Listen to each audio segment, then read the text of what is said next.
Hi, I'm Dr. Linda and I'm a vet working alongside Pooch and Mutt.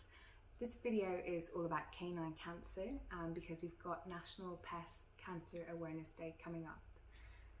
Of course, cancer is not something we like to think about too much as owners, but I think having an awareness of it can be really important when it comes to diagnosing it early.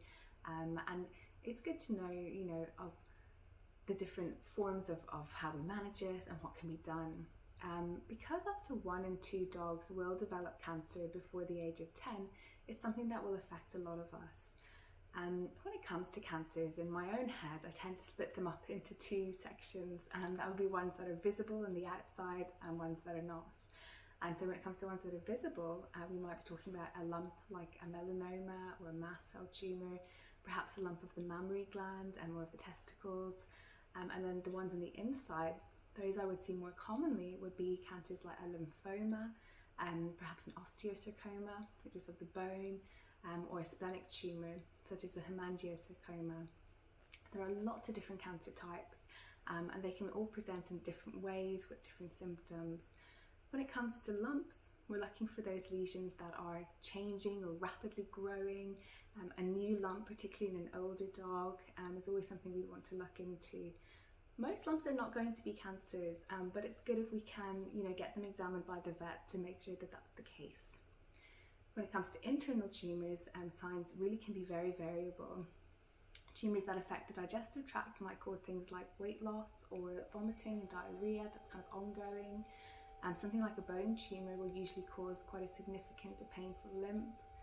Something like a splenic tumour, it's often quite hidden. We don't see many signs until it's too late and the tumour ruptures. We may then see pale gums or a swollen tummy, and the dog suddenly becomes quite unwell. So how we treat cancers, it really depends on which cancer we're dealing with. With a lump, we may be able to remove it. We can also sometimes remove some internal tumours. So for example, a cancer of the spleen may be removed. If our dog has a bone tumour, we might go ahead and amputate the limb to remove the tumour. Oftentimes we'll use other therapies alongside this, and that might be chemotherapy or radiotherapy. And some vets will offer this in their own clinic. Sometimes you'll be referred to a specialist or an oncologist to do these treatments. So it's important to say, many cancers are not preventable. It's just one of those things. It might be in your dog's genetics.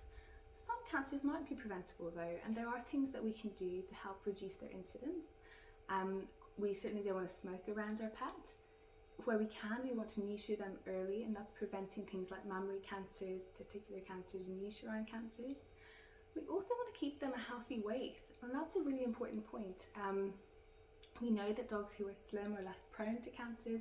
They also enjoy a better quality of life. And so if our dog is overweight, we want to do what we can to slim them down.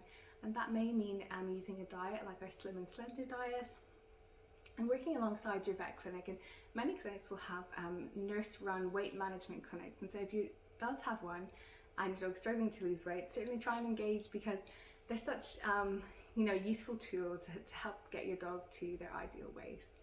And I think nutrition in general, nutrition is overlooked when it comes to managing cancer in our dogs, and it's something that I'm really passionate about. That we want to support their body as best as we can.